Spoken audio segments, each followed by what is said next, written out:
Et salut, c'est Rémi le permaculteur bourbonnais, j'espère que tu vas bien. Aujourd'hui on se retrouve pour la première partie de la vidéo, je vais te parler de deux nouveaux arrivants dans la permaculture. Et dans la seconde partie, je vais te parler d'un outil qui va te permettre de faire ton propre paillage sans électricité.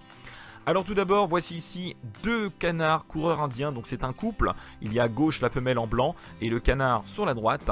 Donc la particularité de ces canards coureurs indiens, c'est tout simplement qu'ils sont friands d'escargots et de limaces. Donc au niveau de la permaculture, ça peut être très intéressant pour vraiment limiter la prolifération des escargots et des limaces au printemps. Il faut savoir aussi que la canne peut pondre jusqu'à 200 œufs par an, donc c'est vraiment pas négligeable.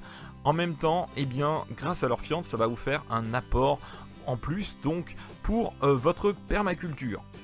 Alors, ces canards, vraiment, ils adorent l'eau. Moi, dès qu'ils sont arrivés sur mon terrain, ils sont allés directement dans la mare, voilà. Alors, même si au début, ils étaient un petit peu très peureux, c'est toujours encore le cas, il y a un petit temps d'adaptation. Et ils sont aujourd'hui, avec mes poules, voilà, ils vivent ensemble, et il n'y a vraiment aucun souci. Alors maintenant, je vais tout simplement vous parler de cet outil. Voilà, donc cet outil que vous pouvez voir, c'est tout simplement un coupe-ortie. Alors le principe en fait, tout simplement, c'est que vous avez, vous pouvez voir, voilà, cette roue sur laquelle il y a 4 lames.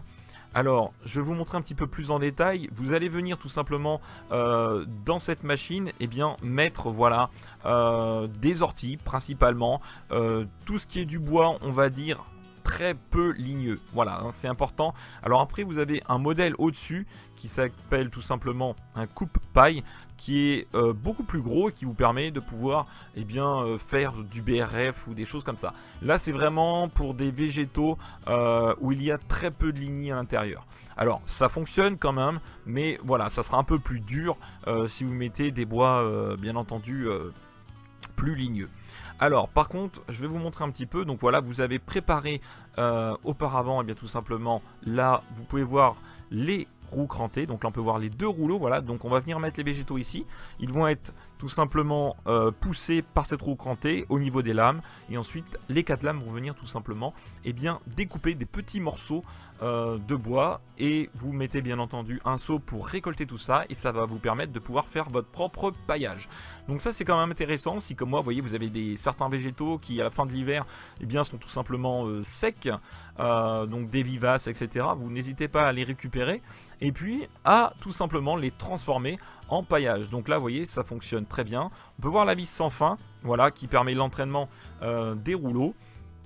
Et puis les 4 lames donc permettent tout simplement de pouvoir venir couper ces différents petits morceaux de bois qui vont tout simplement faire mon paillage, voilà, sans électricité. Donc des vieux outils qui sont très utiles pour la permaculture.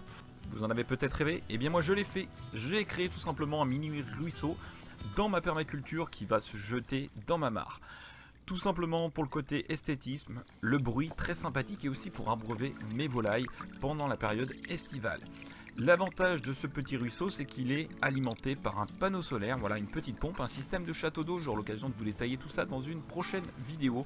Donc quelque chose de 100% autonome. Voilà, j'espère que cette vidéo vous a plu. On se retrouve très bientôt pour de nouvelles vidéos. N'oubliez pas que vous êtes formidables. Ciao les permaculteurs!